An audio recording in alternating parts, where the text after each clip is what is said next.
Be ready. 5 seconds. Start. Sir, the Essential Commodities Act was passed 5 years ago, and when the minister yesterday came with an amending bill, we expected that he would give us a brief report on the working of this measure for the last few years, but unfortunately, we are kept in the dark in regard to the exact working of the Act and the nature of the difficulties the minister is facing. Sir, as far as I know, many of the provisions of this enactment have been observed more in violation by his agents at the state level.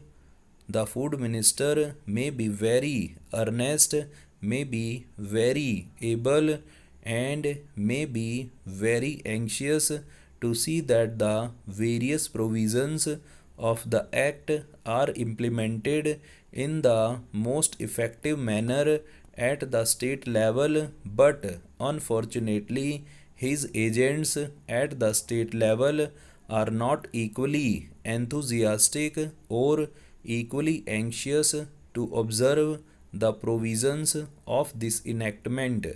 The most important objectives of this enactment are to control the supply and distribution of commodities and to maintain a stable price level. In regard to both these aspects, I am afraid that the government has failed to realize the objectives in view. Some time past, when there was scarcity of food grains, attempts were made to make procurement from certain wholesale merchants and from rice mills.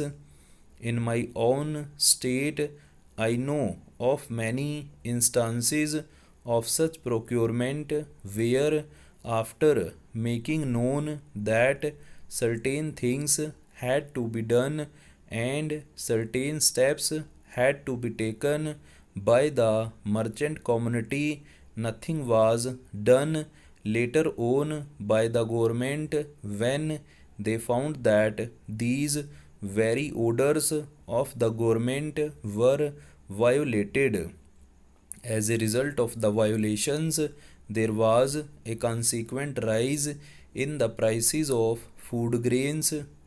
In respect of other commodities like iron and steel, paper, etc., we see a lot of speculative activities, but the provisions of the Act have not been brought to bear on them. Perhaps no case of prosecution was launched against those people who contravened the various provisions of the Act.